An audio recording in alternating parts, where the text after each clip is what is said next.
What is going on, boys and girls, ladies and gentlemen, cats and dogs?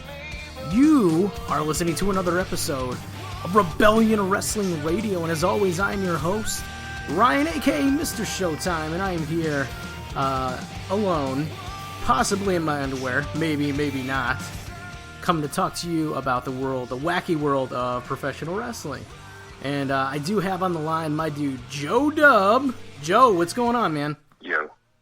How you feeling? Yo, Joe Dub here. I am good. It's the weekend. I'm happy. Good, man.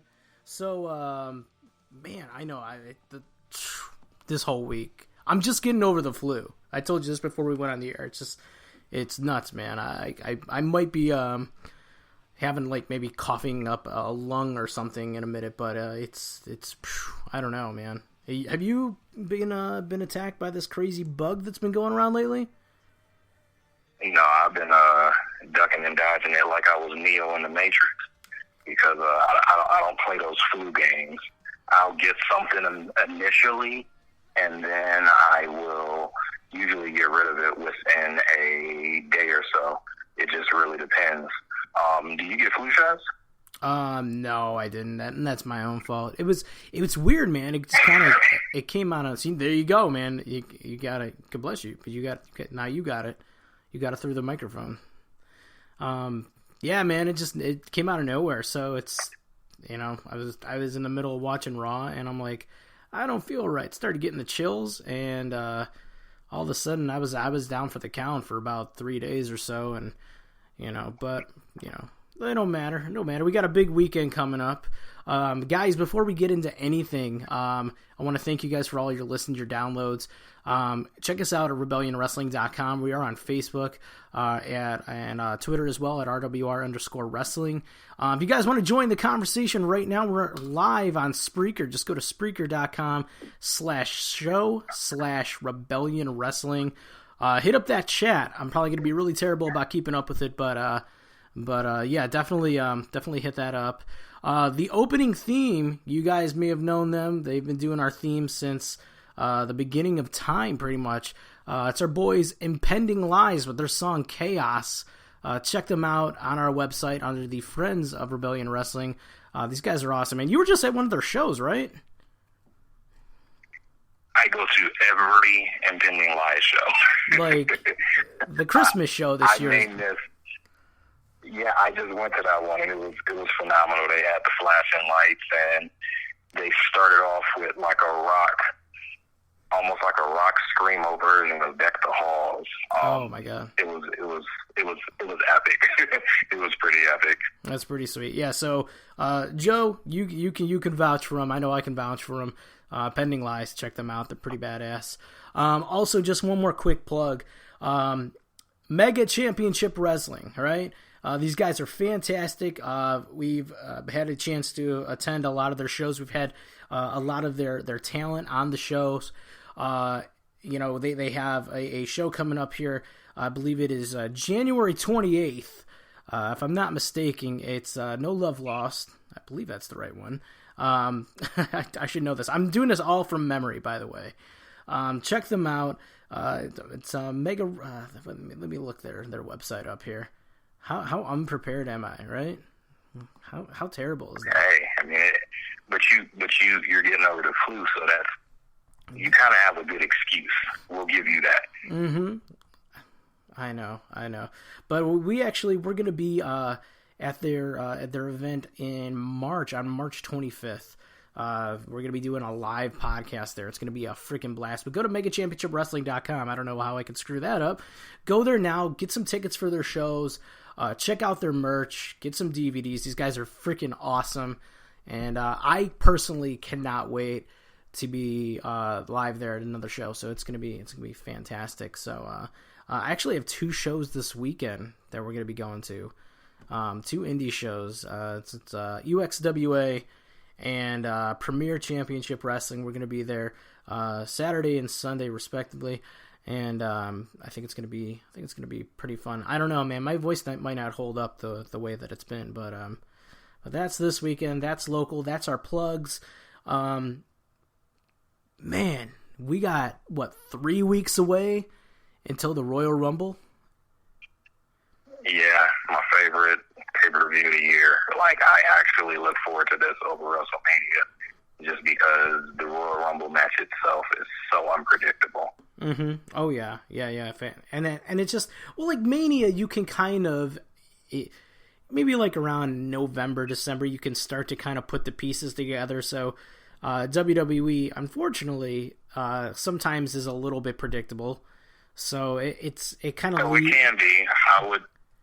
I would say the past couple of, from an aspect of knowing who's going to win, the past 3 years definitely it was almost a given easily. But what happens in the match itself, I would say, would be the unpredictable part, where you just don't know because you think, oh, okay, this person is going to end up putting out this person or actually win, and then they end up getting eliminated early, and it's like, okay, well, my prediction's out the window. So I know, right? And we all, and you know what? That's the beauty of professional wrestling. I think that's why the Rumble is really, a favorite to a lot of people. It's one of my favorites. It's probably, as far as like gimmick pay-per-views, it's definitely my favorite up there. I mean, Mania is always going to be Mania to me, but the Rumble, I mean, that's not only is it like just the match itself, but it really kicks off, the WWE season, if you will. I know they say that they have no off season, but really things start picking up around the Rumble, leading into the Rumble, and then you have a lot of speculation on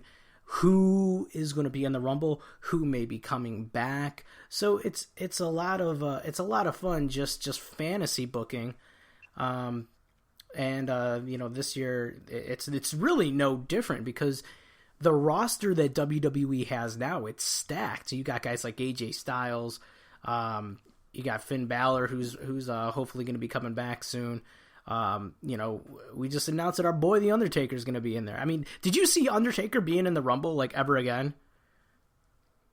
Never. I mean, seeing that he hasn't been in it since, if I'm not mistaken, '09, I believe, it's unheard of. So I'm pretty stoked to see that.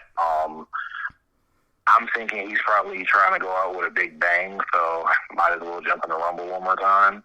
What do you think? Do you think he's actually going to be in it for a while, or do you think they're going to give him the coveted number 30 spot? I think they're going to put him in there. I think that this is going to be his last Rumble, but I think that they're going to definitely put him in there.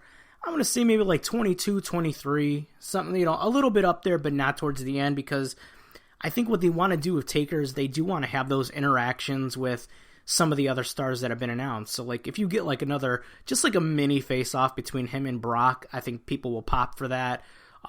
Taker and Goldberg, which I don't think has ever happened. That would be really cool to see, just like a brief exchange between those guys. And then the opportunity for him to kind of mix it up with some of the younger guys, too. He, honestly...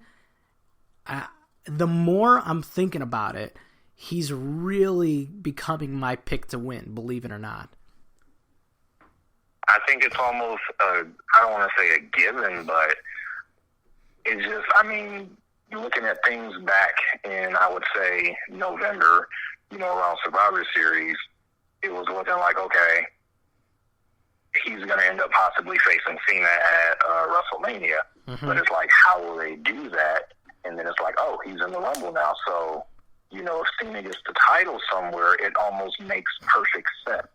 Or he could go against AJ Styles. I mean, I would be down with either one. Mm-hmm. But knowing, Cena is the face of the company, I think that out of anybody who should face him, it would be him for a final, out of here, send-off, I guess you can say.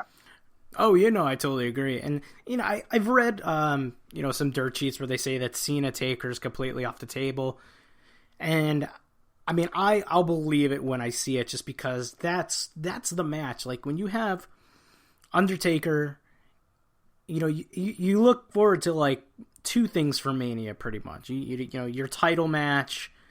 Let's say, like, three things. You got, like, your title match, your part-timer match, like your Lesnar, your Rock match, and then the Undertaker match, which the Undertaker match has almost been like the main event. It has. Like, people look forward to that over the championship because it's like, now it's still up there, but of course, after the streak was broken, it's not the same.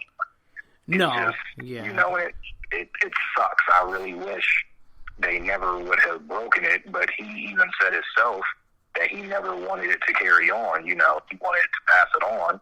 Sucks it had to be Brock, but I wish it would have went to like a CM Punk or like a Bray Wyatt. You know, somebody who is the dark, who has that dark persona in current day WWE. So.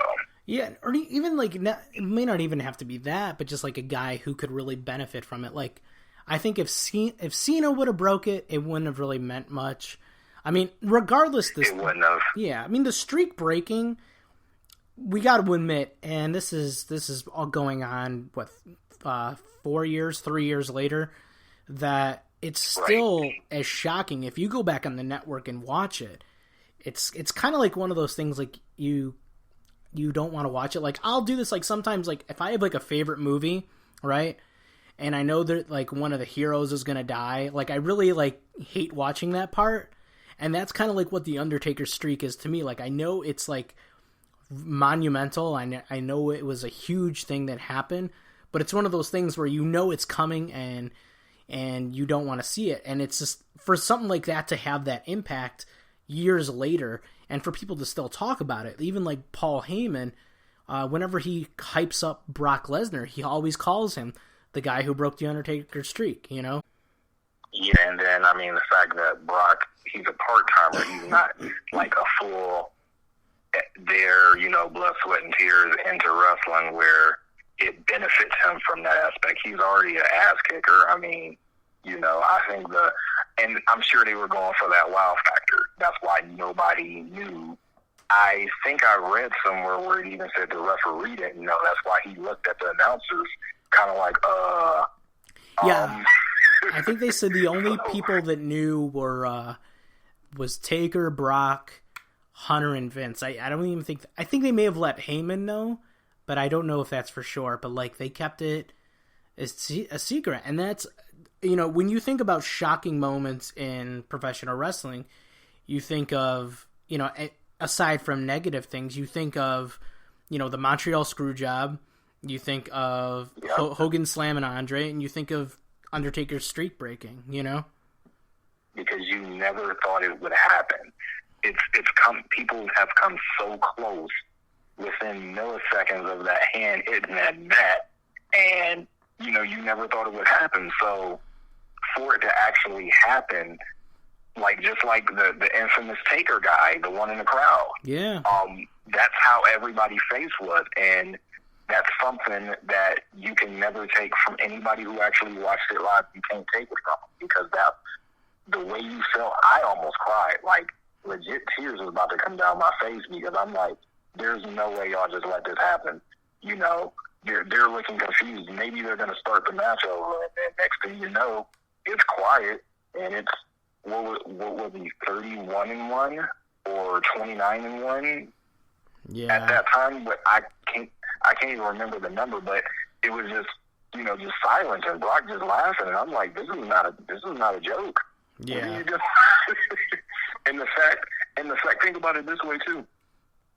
That was arguably one of Taker's best entrances ever, where he had all the caskets laid out with the different names on them. I'm like, how can you lose and you just had like the rawest entrance ever? I know, right? But kind of going to that point and really tying into the Rumble is that match right there is something that, you know, the outcome we did not expect, you know. There's that, and then you fast forward to Survivor Series with Goldberg defeating Lesnar in, you know, less than 2 minutes. So that's something that we also didn't see. So some people will get on the internet and complain that, that they, they're killing Lesnar, or they did this, or they broke Taker's streak. And yeah, I was one of those guys that was upset about Taker, but in hindsight, stuff like that is what makes me love professional wrestling, what makes me love WWE in general. And shocking moments, I mean, that's why I look forward to the Rumble, because it's like, Like last year, I didn't see Triple H being in the damn Rumble and winning it. That's crazy, you know? Not at all. Like when and I don't know if you're the same type of person like me, you know, back, I would say early 2000s to mid 2000s, I used to have a notepad and write down the people I knew who was in the Rumble. Because, you know, back then, they would actually have their numbers and they would announce it on Raw and go back there and roll the little thing that looked like a bingo machine. Oh, yeah. And get their number and stuff. So I knew, like, okay, we would be going over each other's notes, like, okay, I got 17 people down, so these other 13 people, we don't know who they are and stuff, and then they gradually got away from it. So, I mean, we know the gist of who's in there, but nowadays we like, okay, we know we're going to get one surprise person or two surprise people or something like that, and, Triple H was the last person on my mind even being in the Rumble, let alone win it, because the way it was going, Dean Ambrose should have won that. Yeah, and I think that would have brought it one step further if, like, it looked like Triple H was going to win it, and then Dean actually eliminated Triple H. I think that would have made for a real cool moment, but people still pop for Triple H. Going back to last year's Rumble... What? No, I was going to say they do. It's just, I felt that the last three Rumbles specifically, I think they should have it where they should have their plan, the direction they're going, then they should have a backup plan. Because a lot of times I feel that you need to listen to your fans. Yeah. Not all things, you know, the WWE can actually, you know, they have control over. But something like a Rumble match, I mean, if you don't mind, let's go back to 2014, for example. Okay. When Batista won. Oh my God! Yeah. At least I knew clear as day. I'm like, oh, Batista's like he's gonna win the Rumble, clear as day.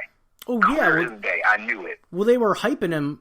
First of all, I from what I understand is he was supposed to be like a surprise entrant, and the ticket company or whatever for the arena accidentally leaked it.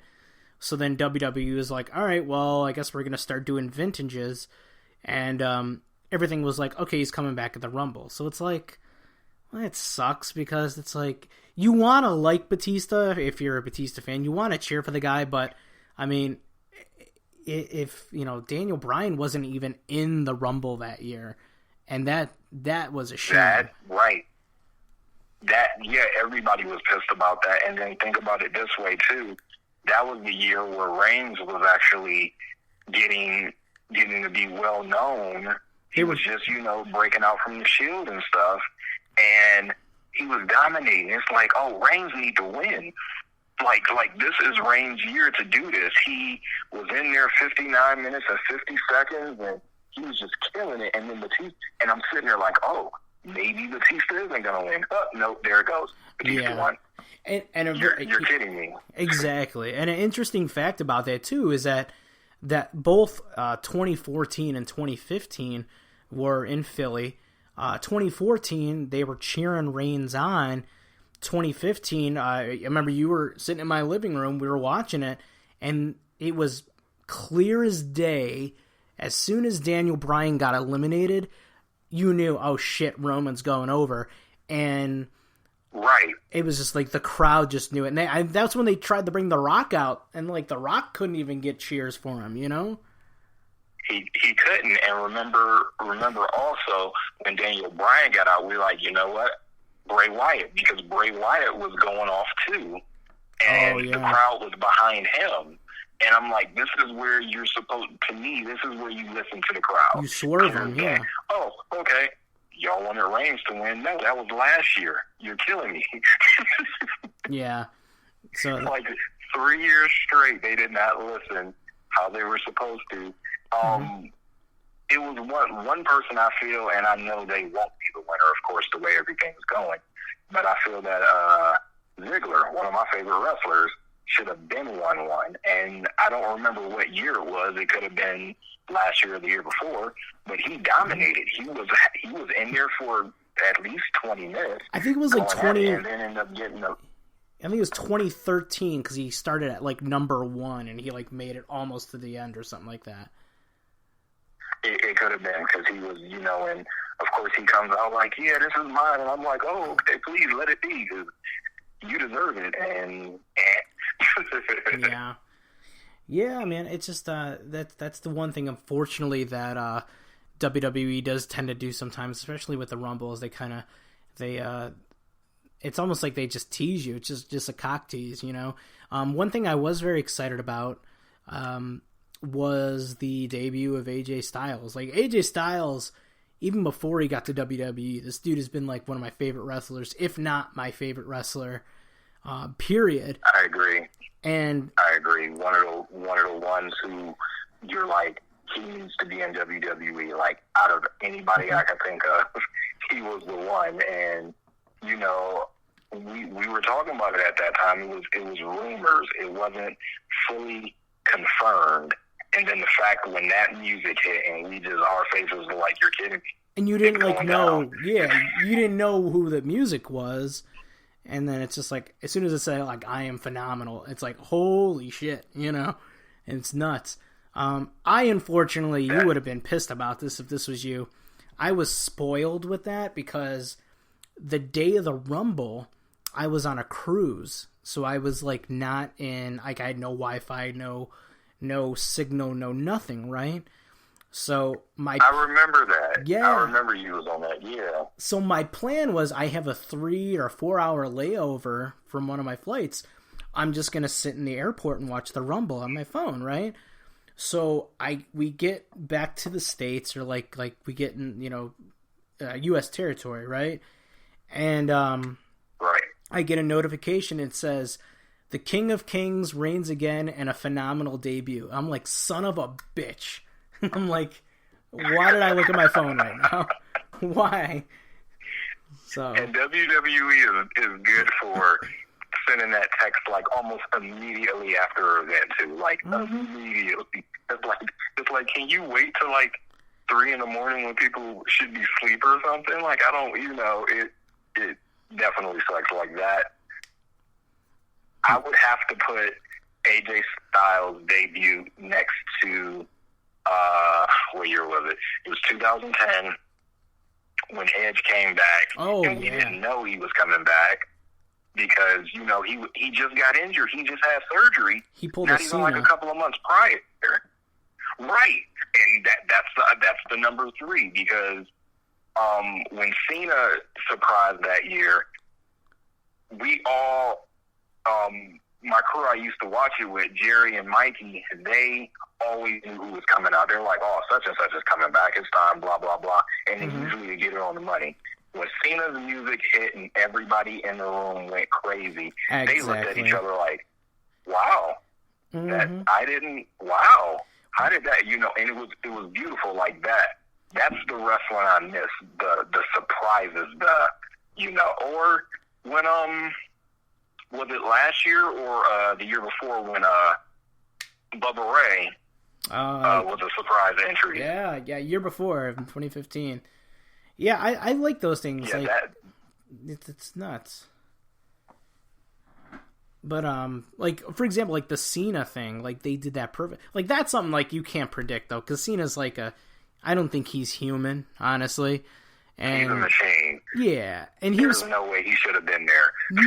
No, he was supposed to be out for like 9 months to a year, and we were all. This is like we were younger, and this is obviously way before the network. So, do you remember when you would be able to go to like BW3s and watch the pay-per-views, and you just as long as you like buy food? So we're all watching it, and like this is like 2008, so like everybody's hating on Cena, and Cena sucks, but just like you said, man, when his music hit, all those dudes that were talking shit, like my crew, they were just like giddy as a little schoolgirl when Cena came out, and myself included. I'm like, this is freaking great, and it made you really. Because he wasn't even supposed to make WrestleMania at that time. Like they were saying, he was going to possibly miss Mania. So of course, that is the last person on your mind. You're just like, who's number 30? And I couldn't think of it. Like, I'm like, I really don't know. And then it hit, and I'm like, and he even had Did you notice he actually looked up and then pointed at his shoulder and did the OK sign? I'm like, yeah. Wow,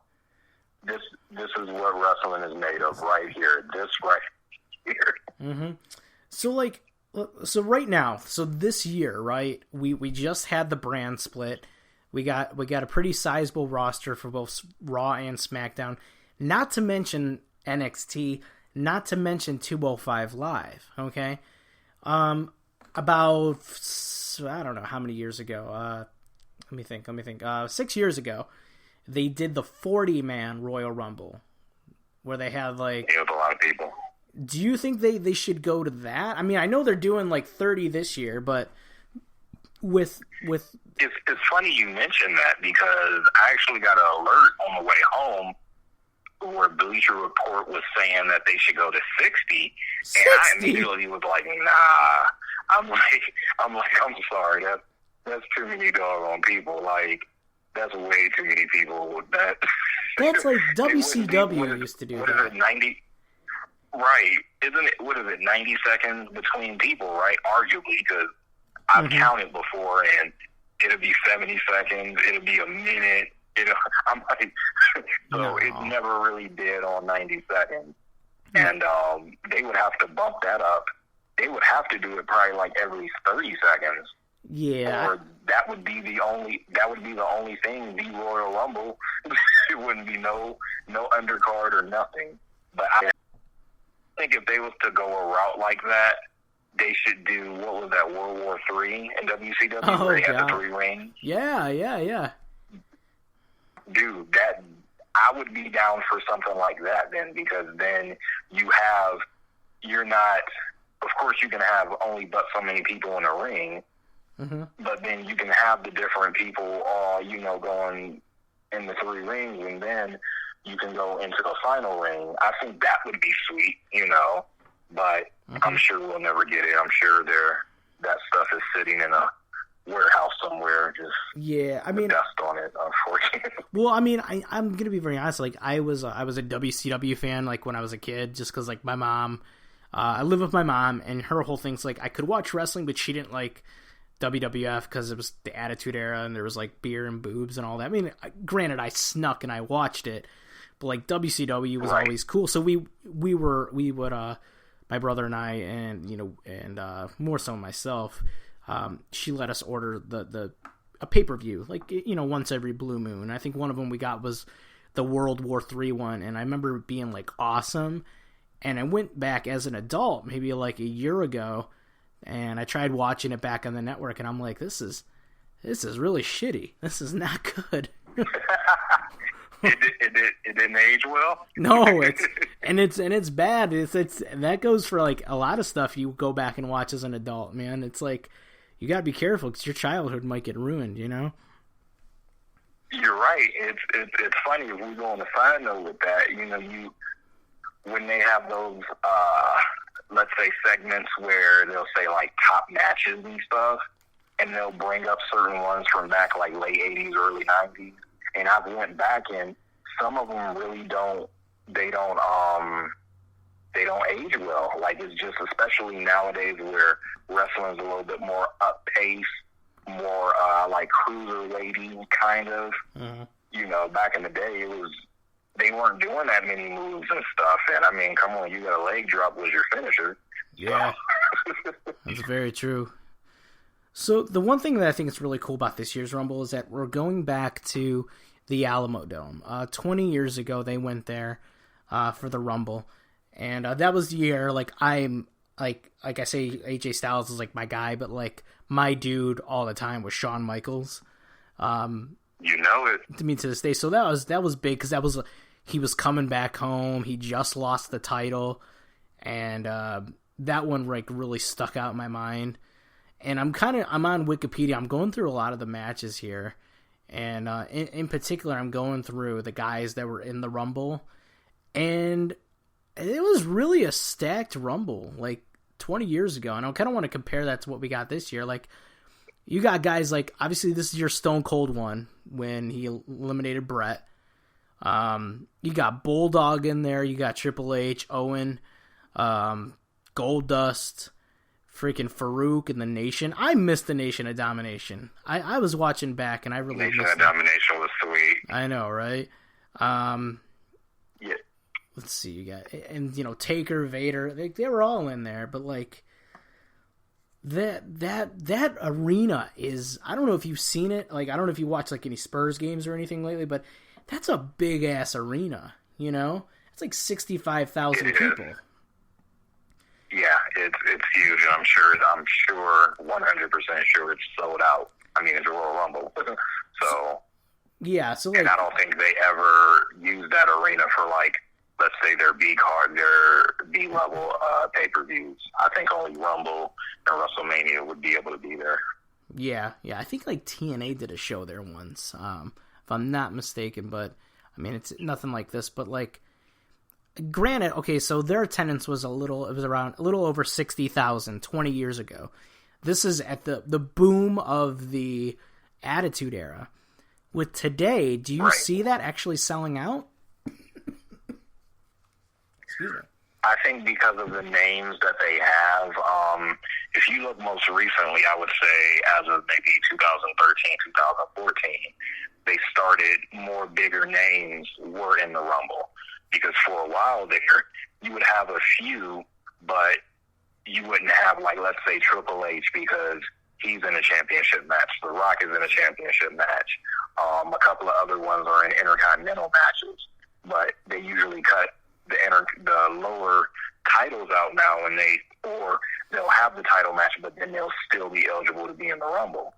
So I think because you have Goldberg, Brock, Taker, you know, those three alone, people are going to be like, hey, we need to see this because we really don't know who's going to win. And I mean, technically speaking, we really don't. I mean, no, we don't. If I'm going to put my money on somebody, it's going to be Taker.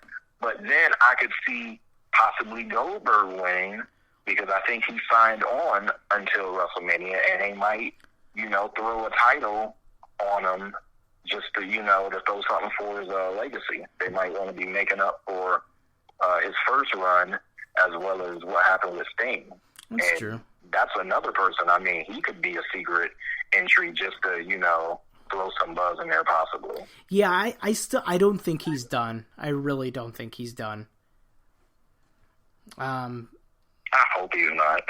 I really hope not. Would you lose your mind? I would love to see him. Let me paint this picture for you, right? You know how they say that supposedly Taker Cena is off the table? Let's say Taker's in there, he's cleaning house, right?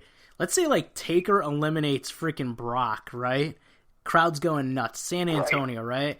Lights go out, lights come back on, Sting's in the ring, Sting eliminates Taker. And then you get Sting Taker at Mania. What we've been wanting for since we were like, what? Little kids. I would say it's a positive and a negative to that. Oh, if you yeah. asked me that question 5 to 10 years ago, no, without a shadow of a doubt, I would go bananas. Like, I would probably have convulsions or something right there because, like, it's, I mean, come on, arguably the most wanted match in wrestling history, period, point blank. So for that to happen, you know, I would love it. But on the other hand, they're old now. They're both in their 50s. They are, yeah. I think Taker just turned 50, if I'm not mistaken. But Sting, I think he's like 55 or 56. Yeah, Sting's a little older than Taker, yeah. Right, so I feel like now the hype behind it would sell alone. The segments and everything would be phenomenal. No pun intended, AJ Styles. Mm-hmm. But I feel like they could do that. It would be sweet just to give us a little taste, but not have the match at WrestleMania.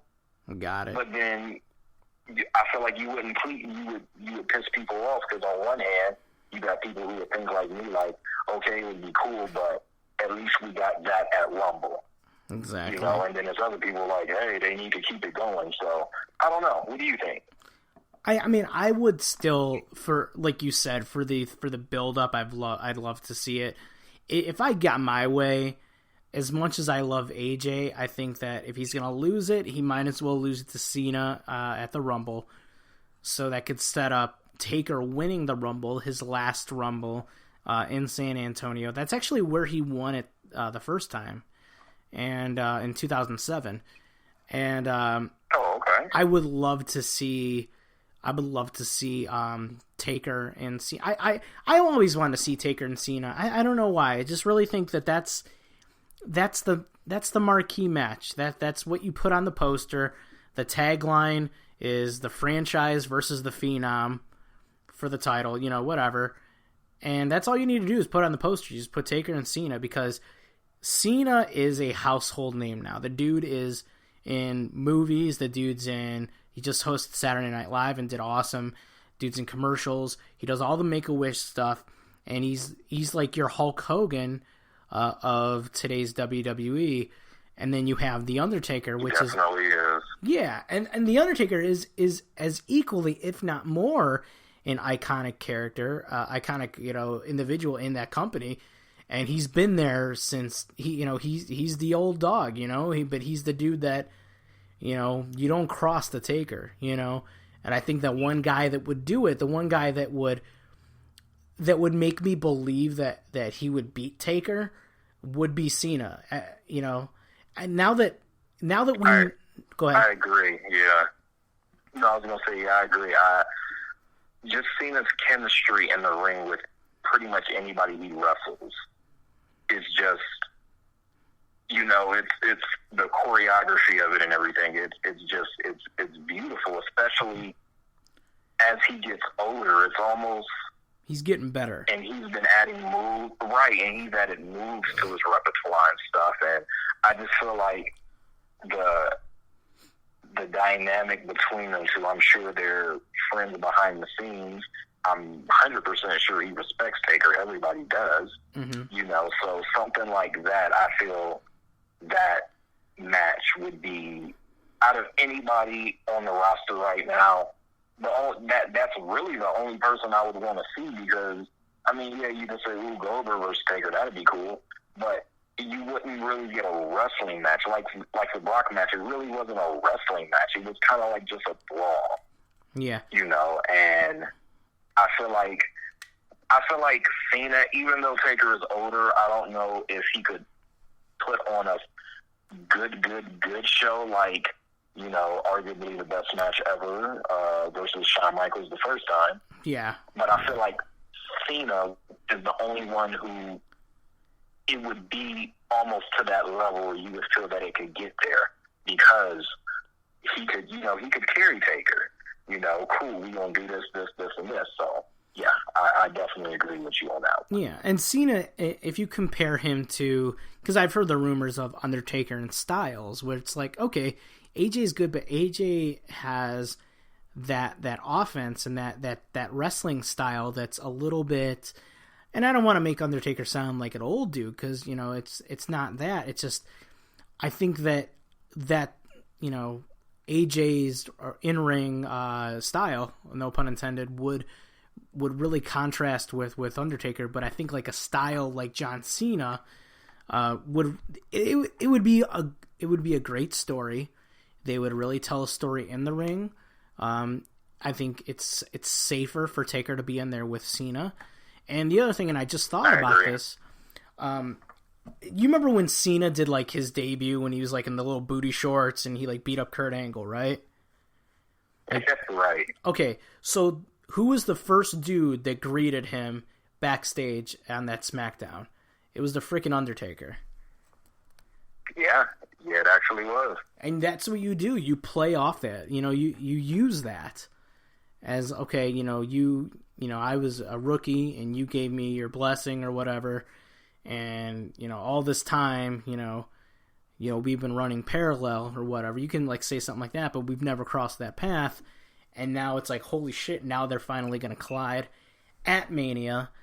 And the question for that is that if this match actually happens, if Taker wins the Rumble, and if Cena takes the title, A, is this Undertaker's last match?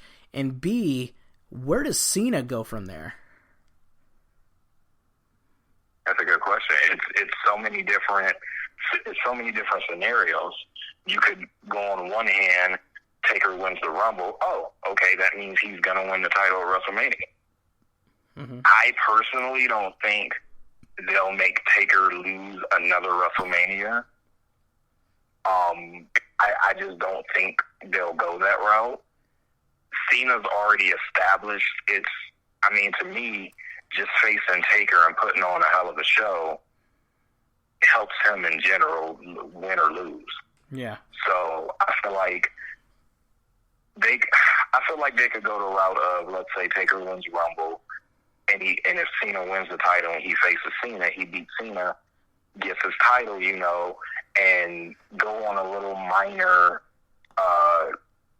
championship run and possibly lose the title the next pay-per-view, or even they can even play it off and he can lose it on the following Raw or something, which that's not a WrestleMania, so it won't, mess up his legacy or something. Yeah, but everybody knows the Raw after WrestleMania is always like insane, so that's one thing to keep in mind. It really is. Anything can happen on that. So that's true. So speaking of almost last night,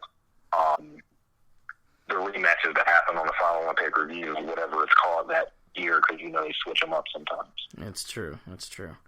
So speaking of surprises and storylines and whatnot, I kind of want to run down everybody that's in the Rumble now that we have announced, and I want to get from you.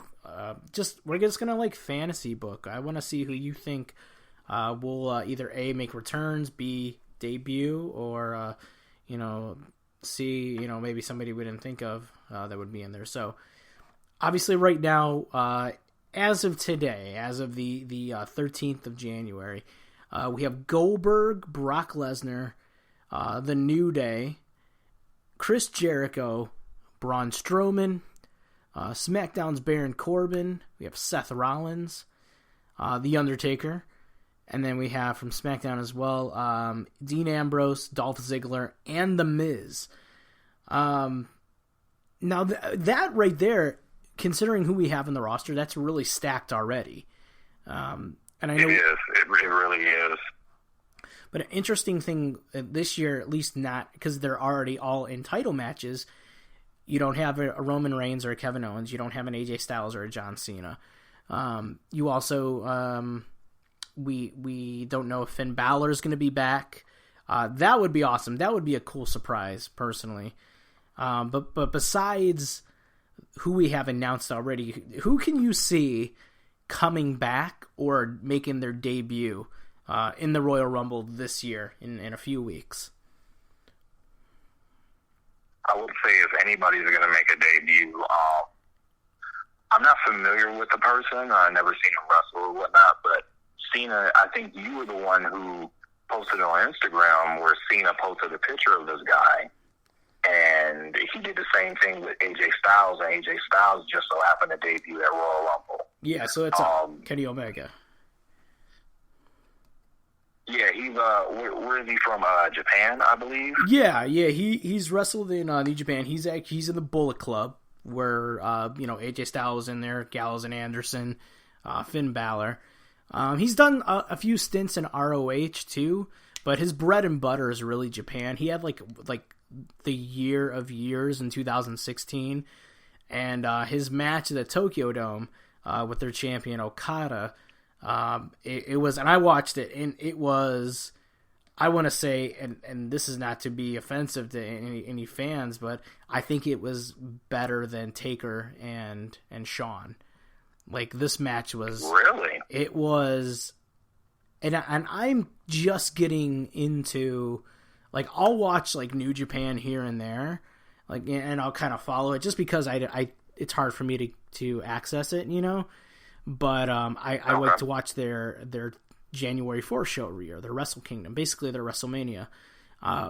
So I watched it this year, and the story with Kenny Omega, He won what's called their G1 Climax tournament. It's kind of like he has like a Money in the Bank briefcase kind of, and he gets a shot at the Wrestle Kingdom, which is, like I said, like their WrestleMania. And the whole time you think Omega's going to win the title, and he actually did not. He lost clean. He had like a way better Terminator entrance than Triple H, and yeah, man, it's just it was weird that he didn't win. And then he comes out a couple days later saying that I'm taking some time away from Japan. There were rumors that he signed a year extension, and then as soon as Cena started posting those pictures, then it turned into, well, no, he hasn't re-signed. And then Kenny Omega says that he needs to weigh his options. That, so it's kind of like, it's very cryptic. And, I don't know if it's just Cena trolling people. It could be. I mean, if you go on his Instagram, none of the stuff makes sense, But, right. But Kenny Omega would be really cool. I think, and the Rumble would be great. I think, putting him in NXT would make a little bit more sense because he's got history. Definitely. Yeah, he's got history with Nakamura, so I think that would be kind of cool. But yeah, Kenny Omega would be cool. Do you see anybody coming back that we haven't seen in a while? I know it's very far-fetched, but I think what would probably break the internet is if you just heard Cult of Personality hit and CM Punk just walk out. Oh, of course. Yeah. When I say people who aren't even wrestling fans would probably lose their mind. Yeah, that right there, would break the internet. I would love Period. that. Period, point blank. Yeah. That would be cool. What about you? I agree. I would love to see Omega. As far as returns, I think Finn Balor has come out and said he's not going to be ready until Mania. He said Mania is the goal, but I think if you put him in number 30, I just want to see that entrance, with him and the Demon and all that. I think that'd be really cool. I think he would be a good candidate for the winner of the Rumble because he was the Universal Champion and he hasn't lost it. So that'd be a kind of a cool. You already have a built-in story right there. I think that we'll see your random legends. Like we'll see like DDP in there probably. They'll probably sprinkle maybe like RVD in there. I can see that happening. Just like a one-time thing. But my thing that I think they would break the internet with, I love the CM Punk thing. That's pretty awesome. I do like that. This is just completely far-fetched as well. But I think if you bring back Hulk Hogan, just Hulk Hogan in the red and yellow, just have him march down. Like, okay, think about it now. Like, we haven't seen Hulk in a while. Obviously, he had all the bull crap that he said and his sex tape, right? But I think that's kind of blown over, for most people. I agree, yeah. If you hear that like that Real American just hitting, like, that's a way to pop a crowd of 65,000, It is.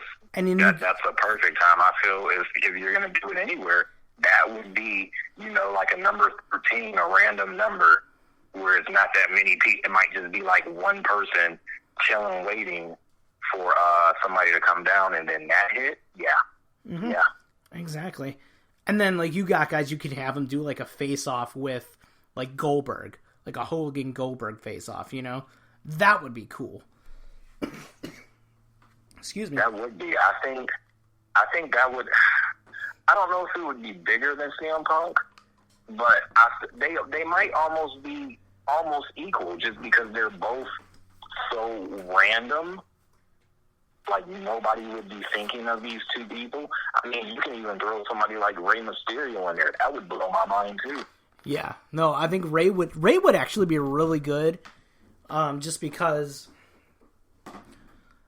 We haven't seen him in a while. He's been in Lucha Underground. That's one thing, but I think that Rey would be good. who I was just gonna say somebody, and I kind of completely forgot who I was talking about. Yeah, like Punk would be good. God, who was I thinking about? Oh well, I'll probably remember it later. But yeah, Ray would be cool. I think you'll also see some guys brought up from the NXT brand too. I think we're definitely going to see Samoa Joe in there. I would be surprised if we did. That's another one. Oh, you know who else possibly? Let's throw Austin Aries in there too. Yeah, I hope he's better. Like he's still got that eye injury, but he's. You know what? You're right. I mean, we see him like every week doing the 205 like commentary, but he's you know, definitely I would love to have him in there. Damn, what was the other name? It's driving me nuts, the name that I had that would make sense to bring back. And it was just really random. It was just really, I don't know. Damn it. It's driving me nuts. Go ahead. Like, oh, here. That's what I'm saying. What about Shawn Michaels? You know, he went on the record, I think it was today actually, and said that, you know, despite, you know, coming back to Raw and everything and pumping out Royal Rumble, he has no plans to wrestle in the future. That's another one I would lose it. I mean, anytime he arguably has, you know, he's top 5 when it comes to his entrance themes because it's catchy and it's never changed. It's always been that. And just for him, I mean, shoot, let's say Taker's in there and then Shawn Michaels comes out or something like that, you know, just to see that, you know, together just one last time and Shawn Michaels hit him with a sweet chin or something, you know. I mean, he don't even have to be in there that long. Just get a couple of sweet chins, maybe throw an elbow off the top rope and go from there. I mean, I would take that one too. I mean, any chance for a legend to get in there and blow my mind, I mean, throw The Rock in there. You know, that would be sweet for a couple of seconds, you know. The Rock would be cool. I think, like, the problem with The Rock is, like, if you put, like, The Rock or Austin in there, if they don't actually win it, people will lose their... You'll have a Daniel Bryan situation, you know? You know what? You would. Yeah. I could definitely see that because they would have needed, oh, well, The Rock got to win. It's like, no, that's not realistic now at all. Yeah. Not at all. So my other name, I remembered who it was. I can't believe I forgot this. So I painted the picture of like Rusev just like chucking hose, right? Just throwing people out, right? And then you have him grab the mic and he's talking about like, oh, you know, you stupid Americans and this and that. And then effing Kurt Angle's music hits. I knew it. You knew where I was going. Rusev. I knew it. That would be perfect. That right there probably tops everything we said. Just because you just hear yeah. So think about this. You have that, and then you could do another face-off with him and Brock too. You could. Now, it's funny you mentioned Kurt Angle. You know how WWE crowds are. You know they never forget anything. Oh, hell We're talking about the crowds that still say what, no matter what. Exactly. Do you think if Kurt Angle came out with the exact same music, do you think they would chant "You suck"? Oh yeah, absolutely. And I think he would love it because he actually wrestled in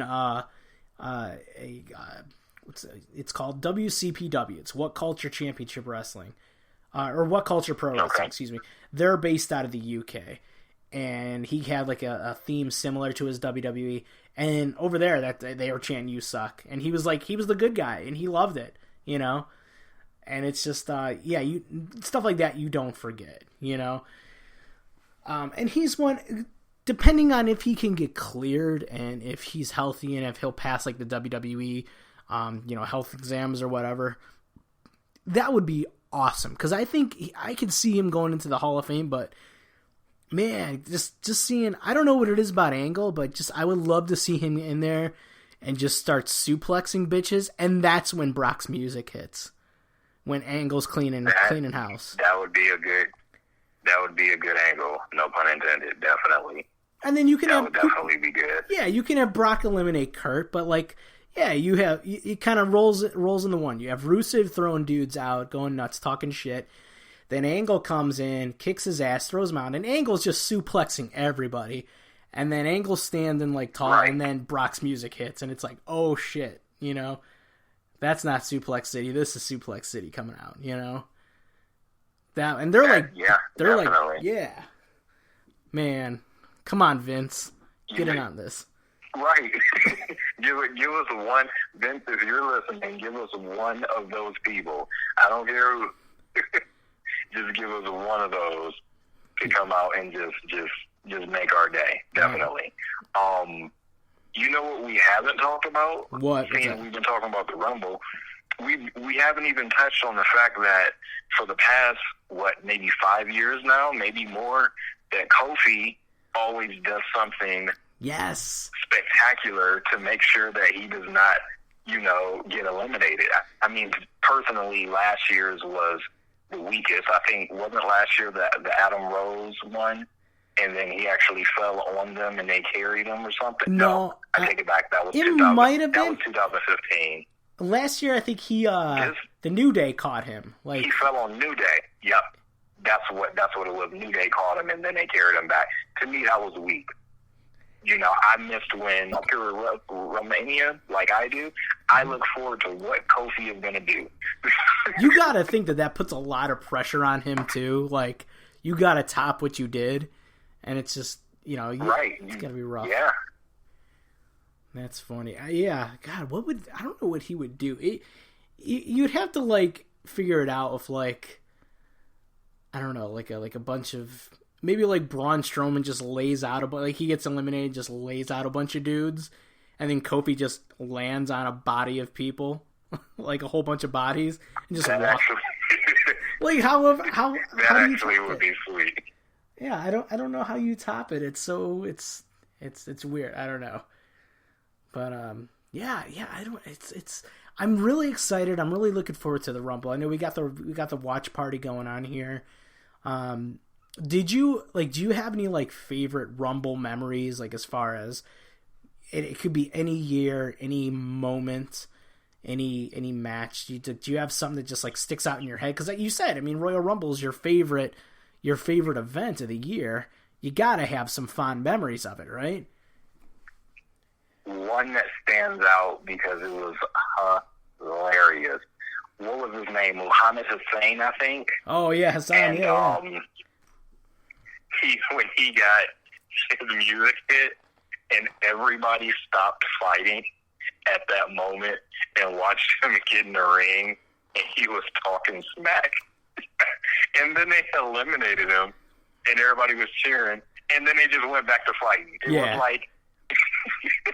That right there was hilarious. Or I remember when remember Maven when he won what was that, Tough Enough? Oh yeah, I know what you're coming at. I know what you're getting at.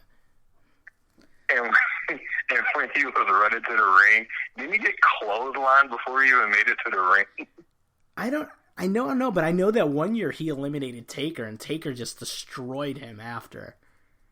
He did, because he pulled him out from the bottom, and I was yelling the whole time. I'm like, Maven's going to win it because he didn't get eliminated, and then I actually don't remember what year that was who won, but I'm like, no, Maven didn't get eliminated.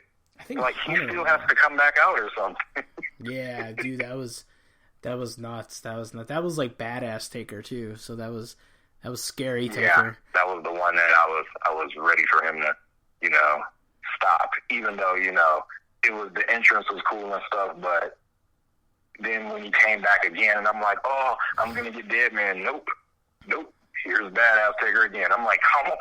Yeah, you know what? I think a couple of years later, or maybe like a year later, he tried to do the same thing to Taker, and like Taker just turned around and just laid him out. Like it's like, nope, not happening this year.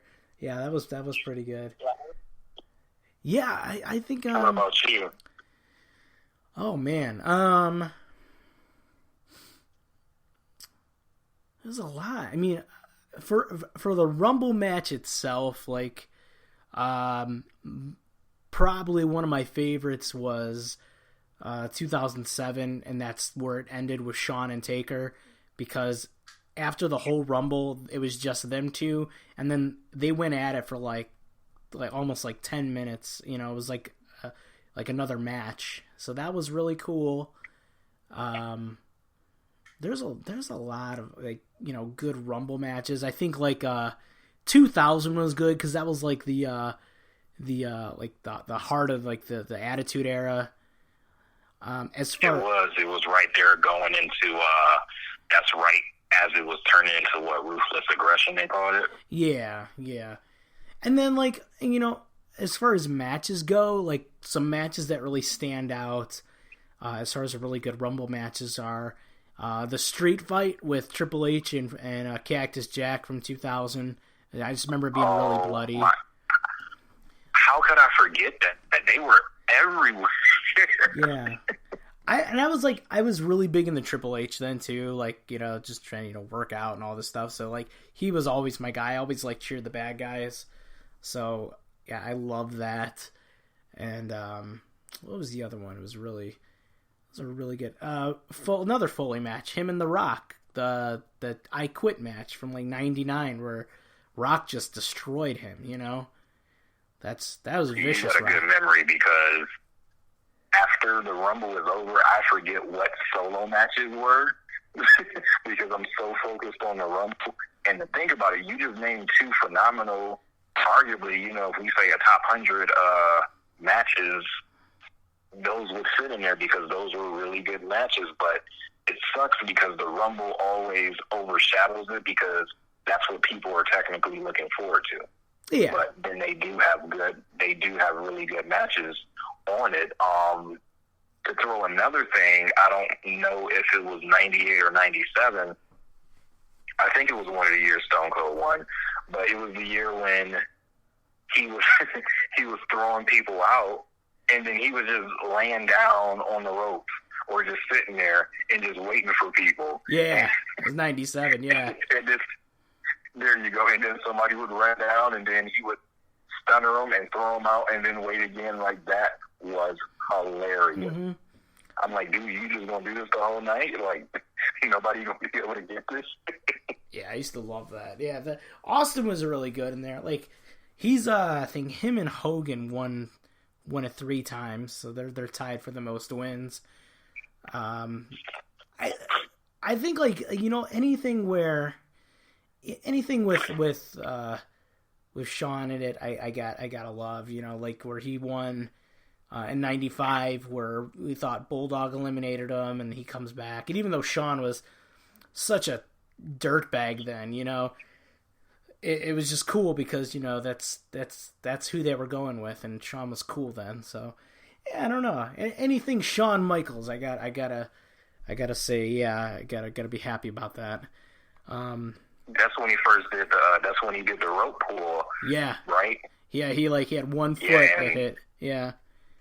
And everybody does it now. Like, you can guarantee that's in the Rumble every year now. Yeah, a lot of fake outs. Yeah, that's for sure. Right. All right.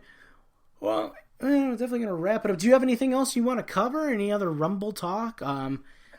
Before we wrap it up, I want to run down the card that we have so far, and then see who, you know, just make some fantasy predictions, because I think this is really all we're going to get as far as undercard matches.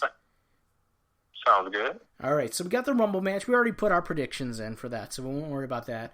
We got Kevin Owens defending the Universal title against Roman Reigns, with Chris Jericho held above the ring in a cage, in a shark cage.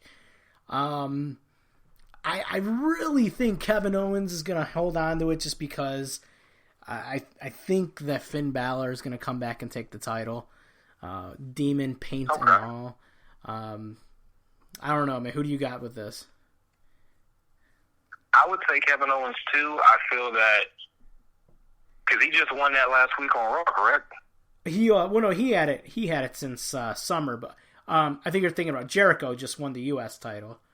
That might be. You're right. Okay, you're right. That's what it was. So I think he'll end up keeping it. It may go into situation where it'll look like Reigns will possibly win, but I think overall they'll have Kevin Owens keep it, definitely. Yeah.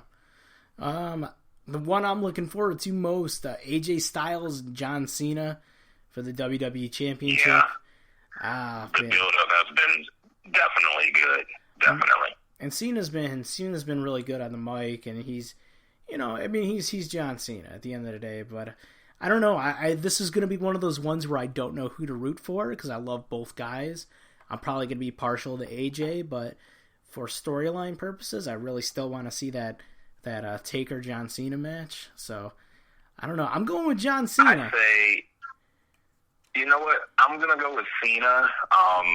This win will put him back into the title race and everything. He'll have the title, but it'll put him back into the main event status because he fell back for a while, letting the younger talent do their thing and stuff. Yeah. Personally, either one can win. I just want a good match. Just give me a good match and I'll be happy. That's very true.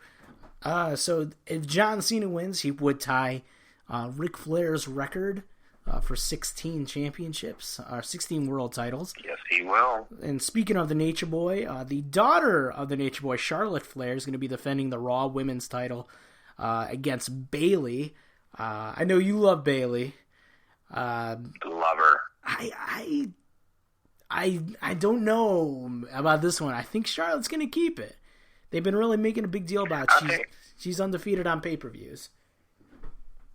I think so too. I think Bayley will give her a run for her money, but I think at the end of the day, Charlotte will come out champion. There we go. Yes. And then finally, this is just for our cruiserweight fans. There, we have Rich Swann, the cruiserweight champion, taking on Neville, Angry Evil Neville. And that's what I'm looking forward to because I love the cruiserweights. I watch 205 Live every week, so that's something I'm looking forward to this one. I think Neville's gonna take the title. I love him as a heel. He's just so angry and just snarly, and he just looks like an angry rat. And I think he's gonna destroy Rich Swann. Angry rat. Angry rat. So he looks like an angry Master Splinter. Exactly, man. Like a jacked up Master Splinter on steroids. Yeah. Call him Heel Splinter. Heel Splinter. Hashtag Heel Splinter. I love it. All right. There we go. We need to make that go viral. Hashtag Heel Splinter. I'll go with Neville too. I'll do that. Just because I think it's time to, go on and give him the title and let him. I feel he should be at the top.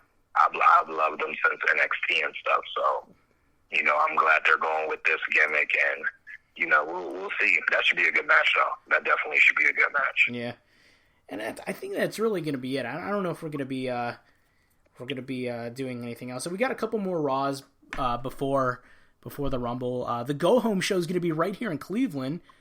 So we'll definitely be there. Are you going to this one or no? You know what, we were, and then at the last minute we ended up not being able to go. So gotcha. I'm going to be on my couch watching it. That's all right. That's all right. But that's the Go Home show. We'll see some interactions with Brock and Goldberg, and maybe we'll get like a tag team title match announced, but I don't know because Rumble. Well, here's the thing: Rumble this year is 4 hours, so I think maybe you can add like 1 or 2 more matches on there. But that's probably going to be. They probably will. They'll probably throw some fillers in there. More than likely, we might get one on the pre-show, probably around 7:30. Yeah. We actually might get 2. There's a possibility of throw something in there. What do you think about these 4-hour pay-per-views now? You think they're too long? I feel they are from the aspect of you already have a Raw that's 3 hours, which I think should be brought down to 2. Oh, yeah. Ever since they, I've never been a fan of it because it's more filler. It's not like I'm getting more matches with it. Other people aren't being showcased more, so yeah, that's a lot of time to commit. That's a long show. That's 8 to 11. Oh yeah, man, it's a chore, especially on a Monday. Right. So what confuses me with the pay-per-views, I'll use Survivor Series, for example, with Goldberg winning. It was 10:42, if I'm not mistaken, when he won. Yeah. And it went off, and I'm like, wait, we still got like 15 minutes left. So I'm thinking something is going to happen, something extra, and then it didn't. You get the little WWE logo in the lower corner, and I'm like, oh, they changed it up on us. Maybe they're doing this now so you don't know when it ends and stuff like that. Because yeah, they did. Totally went over my head. Like UFC style, Right, which, I mean, I'm cool with, but it will that threw me off completely. Yeah. Yeah, I think for the big four, it's okay, but, I'm pretty interested to see what they do with that, but yeah, I'm excited. The Rumble's in a few weeks. You're going to be here for the Rumble party. We're going to be having a little drawing and eating terrible and yelling at the TV, so that'll be fun. That'll be lots of fun. Yeah, definitely. Looking forward to that one. Mm-hmm. So for anybody else out there, we're going to have another bonus show. I'm going to be covering the WWE United Kingdom tournament that's going to be going on tomorrow. And about the Rumble. Yeah. Well, I mean, you can watch it whenever. I mean, because it's on the network, so you can watch it when you're in the middle of folding laundry. That's like my favorite thing to do. If I miss something, I'll just do it while I'm folding laundry and, kind of kill two birds with one stone there. That makes sense. That actually makes sense. Yep. All right. Well, hey, I'm going to wrap it up here. Anything else you want to plug? Anything else you got going on? Anything else you want to talk about before we tie this one up and put a nice bow on it? No, I think we're good. I am looking forward to this Royal Rumble pay-per-view, and yeah, let's go. Yes, we are. All right, guys. Well, hey, everybody listening out there, thank you so much for tuning in. As always, you can check us out at rebellionwrestling.com. We're on Facebook, Twitter at RWR_wrestling. Go to iTunes. Go ahead and, download everything. We're up there. We're going to have some archive interviews up on the website soon. Interviews with talents such as The Patriot, former TNA Knockouts champion Jade, you name it. We'll have them on there. Tim Donst, everybody. So look for that in the next couple weeks, guys. Also, if you're so inclined, go to ProWrestlingTees.com. Go to the, just type in Rebellion Wrestling. Get yourself a kick-ass t-shirt. It will help us keep the lights on and help us buy really dumb things that we don't need. But in reality, it helps us fund the podcast and do this for you guys. We're going to be upping the episodes to 2 episodes a week.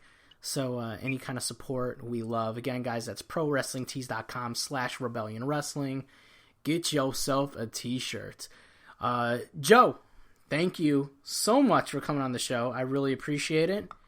And thanks for having me. Oh, man, all the time, fam. All right, guys, we will see you very soon. And have a good night. I am so tired. Good night, everybody. Good night.